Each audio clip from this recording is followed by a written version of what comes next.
নমস্কাৰ নিউজৰ সমূহ দৰ্শকক স্বাগতম জনাই মই উৎপল দাসে আৰম্ভ কৰিছোঁ শ্ৰী শ্ৰী মহাশিৱৰাত্ৰি উপলক্ষে আমাৰ এক বিশেষ অনুষ্ঠান বাবাৰ চৰণে চৰণে আৰু এই অনুষ্ঠানটি আমি আজি আপোনালোকৰ আগলৈ লৈ যাবৰ প্ৰয়াস কৰিছোঁ। ইয়াত হয়তো আমাৰ অনেক কোটি ভুল হ'ব পাৰে, সেই ভুলসমূহ আপোনালোকে আমাক আঙুলিয়াই দি দিহা পৰামৰ্শ দি কৃতাৰ্থ কৰিব বুলি আমি আশা ৰাখিলোঁ। পুনৰবাৰ শ্ৰী শ্ৰী মহাশিৱৰাত্ৰিৰ আন্তৰিক শুভেচ্ছা জ্ঞাপন কৰি আমাৰ এই অনুষ্ঠান আগবঢ়াই লৈ যাম। পোনপ্ৰথমে আমি আজি এয়া মাছৰহাট স্থিত ঐতিহাসিক মাছৰহাট স্থিত শ্ৰী শ্ৰী শিৱ মন্দিৰত আমি উপস্থিত হৈছোঁ আৰু শিৱ মন্দিৰৰ সভাপতি সম্পাদক তথা শিৱৰাত্ৰি উদযাপন সমিতিৰ সমূহ বিষয়ববীয়া আমাৰ মাজত উপস্থিত হৈছে। তেখেতসকলক আমি নিউজৰ পৰিয়ালৰ তৰফৰ পৰা আন্তৰিক শুভেচ্ছা জ্ঞাপন কৰিছোঁ।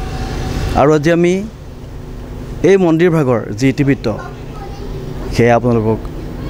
জনাবলৈ আমি চেষ্টা কৰিম। আৰু ইয়াৰ পিছতে আমি যোৰহাটৰ বিভিন্ন স্থানত যি কেইভাগ শ্ৰী শ্ৰী শিৱৰাত্ৰিৰ উপলক্ষে শিৱ পূজা আয়োজন হৈছে সেইসমূহ দেখুৱাবলৈ চেষ্টা কৰিম। আমাৰ যোৰহাটৰ কেইবাভাগো শিৱ মন্দিৰ আছে, তালৈ আমি আপোনালোকক লৈ যাম। গতিকে আমি আপোনালোক আটাইলৈ আন্তৰিক শুভেচ্ছা জ্ঞাপন কৰি আমি আৰম্ভ কৰিছোঁ। আমাৰ ফালৰ পৰাও নিউজৰ সমূহ কৰ্তৃপক্ষলৈ আন্তৰিক শুভকামনা থাকিলে। আমাৰ এই এখেতে ইয়াতে প্ৰাৰ্থনাৰে আজি প্ৰথমে আমি অকণমান পৰিচয়টো মই সভাপতি বৰ্তমান আহিছিলে আহিব তেখেত। মই উপসভাপতি আৰু এখেত সকলো আমাৰ বিভিন্ন আমি শ্ৰী বাচাম সেনাপতি, আমি মাছৰহাট শিৱ মন্দিৰৰ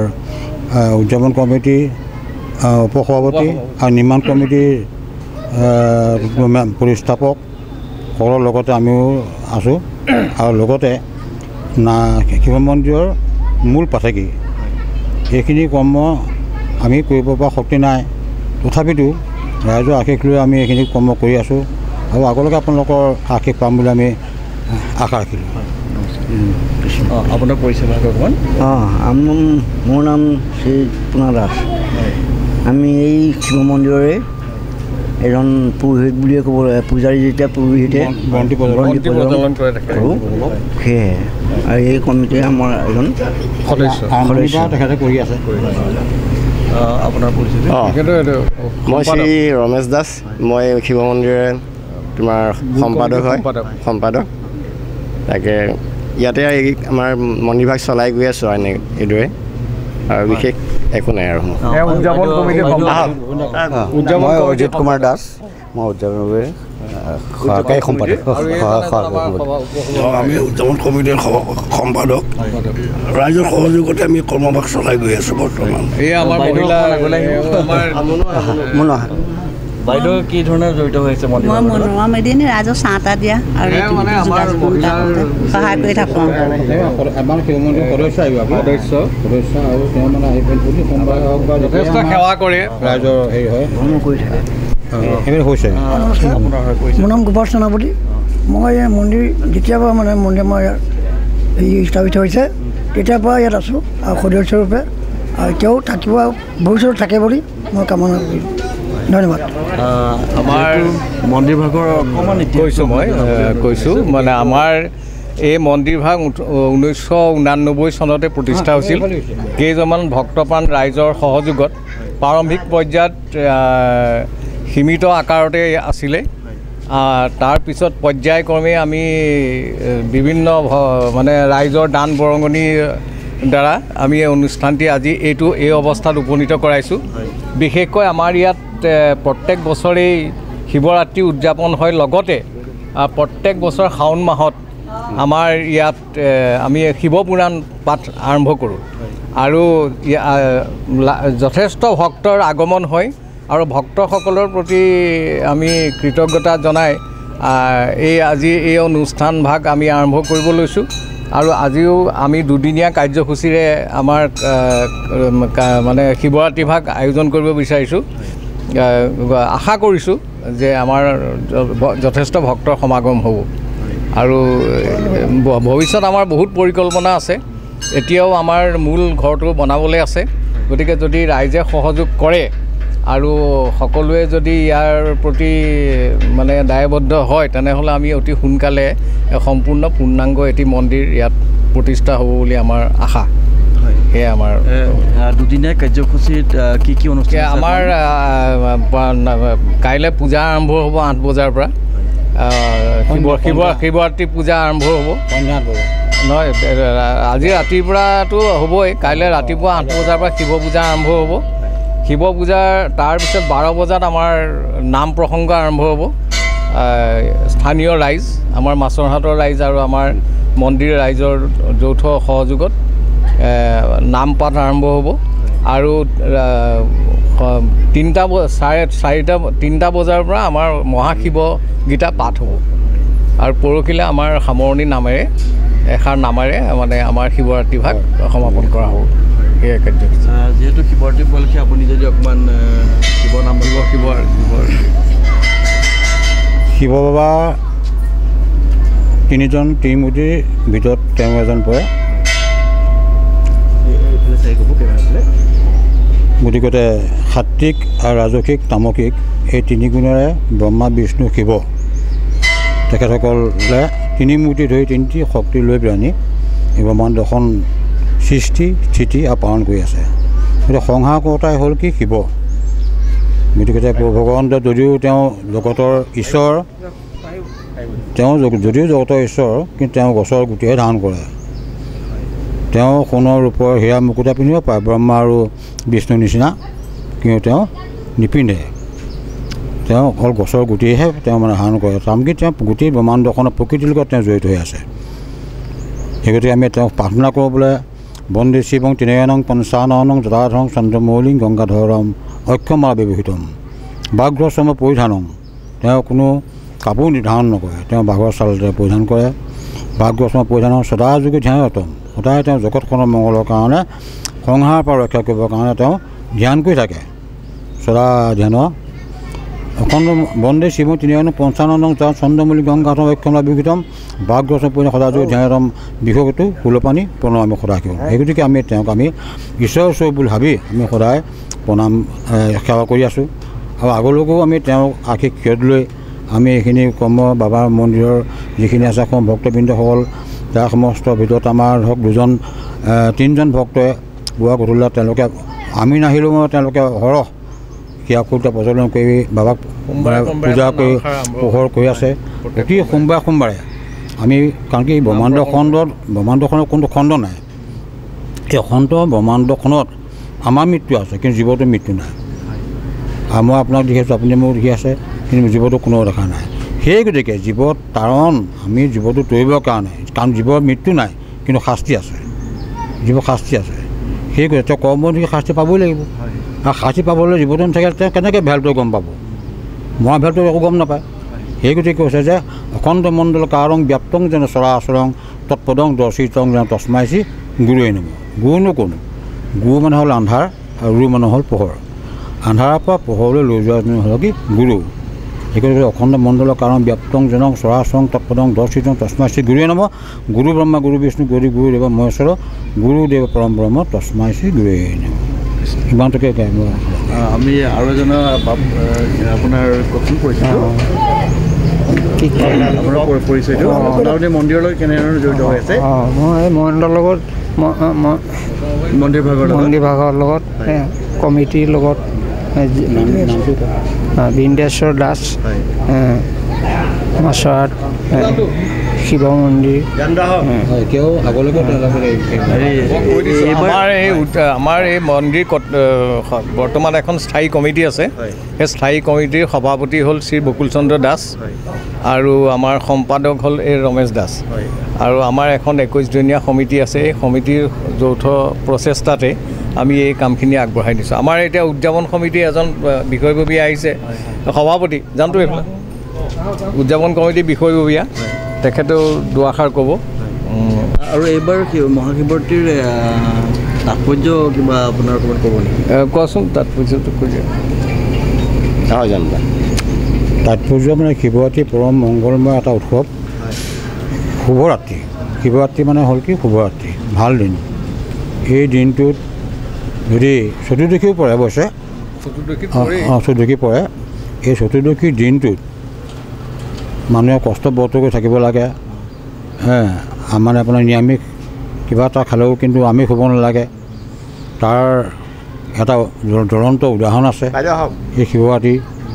যদি এই ভাৱ কৰ্ম শান্তিৰে মানে সুচাৰুৰূপে কৰিব পাৰে তেতিয়া তেওঁ কৈলাশৰ স্থান পায় যেনে এজন বিয়াত আছিলে সেই বিয়াতজনে গোটেই দিনৰ দিনটো চিকাৰ কৰি একো নাপালে নাপাই পিনে তেওঁ শেষত গৈ পিনে যে আন্ধাৰ হৈ গ'ল সেই জংঘলখনৰ মাজত তেওঁ ভয় খালে ভয় খাই পিনি এজোপা বেলগছৰ ওপৰত তেওঁ মানে বাঘ সিংহৰ পৰা ৰক্ষা পাবৰ কাৰণে বেলগছৰ ওপৰত মানে তেওঁ বহিলে বহি থকাত ৰাতি মানে আপোনাৰ যেতিয়া বাঘবিলাক আহিছে অহাত তেওঁ ভয়ত মানে কঁপিবলৈ আৰম্ভ কৰিছে আৰু গছৰ ডালবিলাকে তেওঁ মানে সেই বাঘ সিংহবিলাক খেলিছে এতিয়া কেনেবাকৈ গৈ পিনে আগৰ পুৰণিকলীয়া এটা মানে লিংগ সেই আপোনাৰ বেলগছজোপা গছত আছিলে তাত অজানিতে আহি পিনে সেই বেলপাত্তা তাত পৰিলে যেতিয়া তাত পৰিলে বাবা যেনেকৈ অজামিল উপাখ্যানত যেনে আপোনাৰ মানে সেই অজামিলক বিষ্ণুদূতে মানে লৈ গুচি গ'ল নাৰায়ণ বুলি কোৱাৰ লগে লগে তেনেকৈ শিৱ ওচৰত যে লিংগত সেই বেলপাতটো পৰিলে পৰাৰ পাছত তেওঁ মানে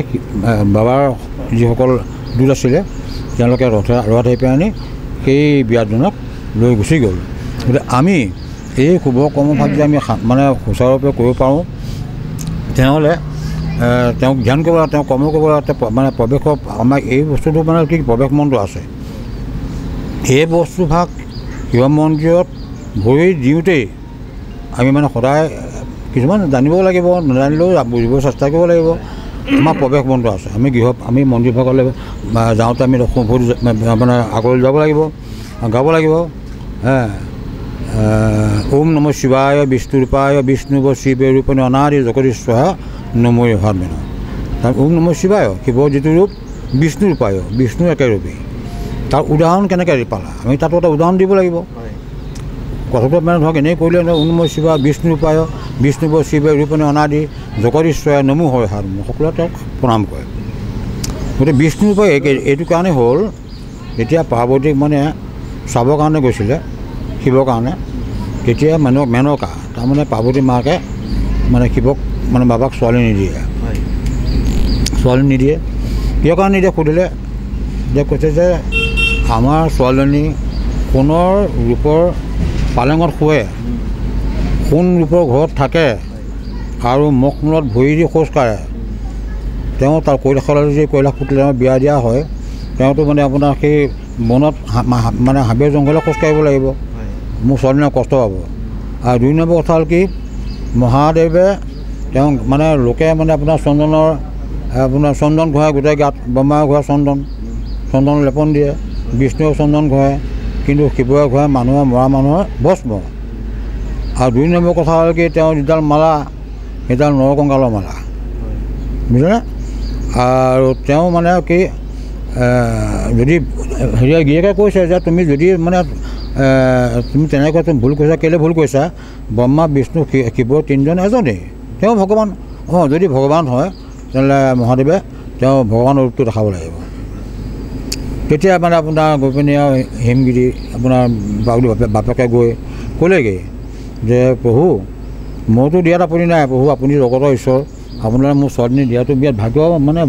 বিৰাট ভাগ্যৰ কথা কপালৰ কথা কিন্তু মোৰ মানুহজনে দিবলৈ ইচ্ছা কৰা নাই বোলে কেলৈ বোলে আপোনাৰ বোলে আপুনি এনেকুৱা কথা আপুনি ভগৱান ঈশ্বৰ হয় এই ঈশ্বৰৰ ৰূপটো দেখুৱাব লাগিব এতিয়া বাবাই কৈছে যে মোৰ কৈলাশত নৰমনুষ্য খৰচ নাই মোৰ কৈলাশত ভূত প্ৰেত এইবিলাকে আছে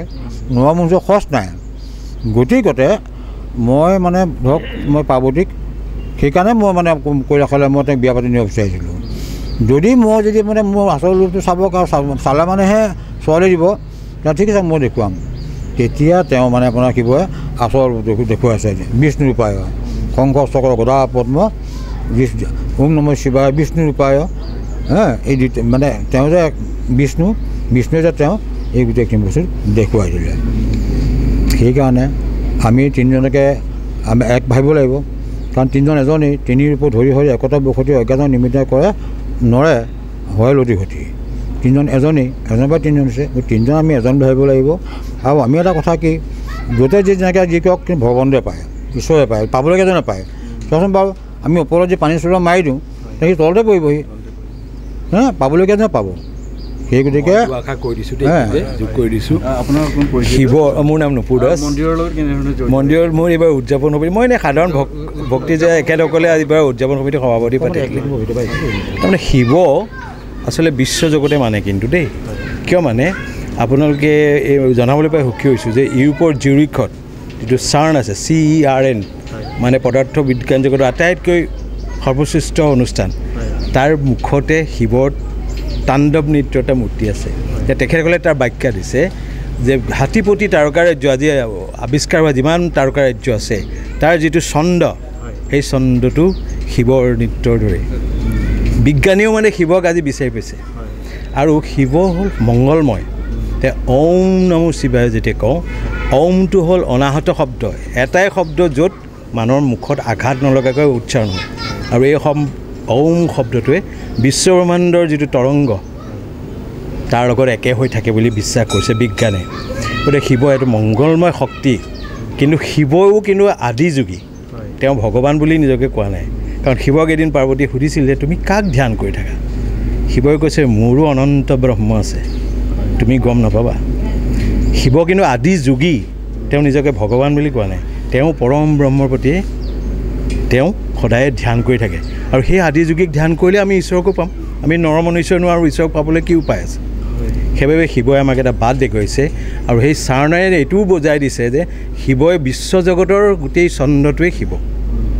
গতিকে এইখিনি কথাকে মই আপোনালোকক জনাবলৈ পাই সুখী হৈছোঁ আমি ইয়াত এয়া আজি 34 বছৰ হৈছে 36 বছৰে আমি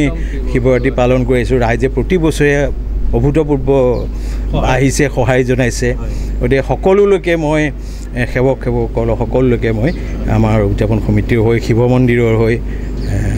সেৱা জনাইছোঁ আৰু আশা কৰিছোঁ সকলোৱে এয়া শিৱ মন্দিৰত আহিব ধন্যবাদ হয় আপোনালোক আটাইলৈ আমি সেৱা জনাইছোঁ আৰু আমাৰ যিহেতু আমি কৈছোঁৱে আমি যোৰহাটৰ যিকেইভাগ শিৱ মন্দিৰ আছে প্ৰত্যেক ভাগলৈ আমি গৈ আপোনালোকক অকণমান দেখুৱাবলৈ চেষ্টা কৰিম আৰু এতিয়া মই মোৰ লগত আজি এই অনুষ্ঠানত সহযোগ কৰিছে আমাৰ ভিডিঅ' জাৰ্নেলিষ্ট মাইনা দত্তই আৰু মাইনাক মই এতিয়া মন্দিৰ ভাগত কি ধৰণে পূজা অৰ্চনা কৰা হৈছে ভক্তগণ ৰাইজ কেনেধৰণে ধূপ চাকি সেৱা সুৰা দি সেৱা জনাইছে সেয়া অকণমান কেমেৰাত বন্দী কৰি আমাৰ দৰ্শকৰ আগলৈ লৈ যাবৰ বাবে পুনৰবাৰ আপোনালোকক আমি আন্তৰিক শ্ৰদ্ধা জ্ঞাপন কৰিছোঁ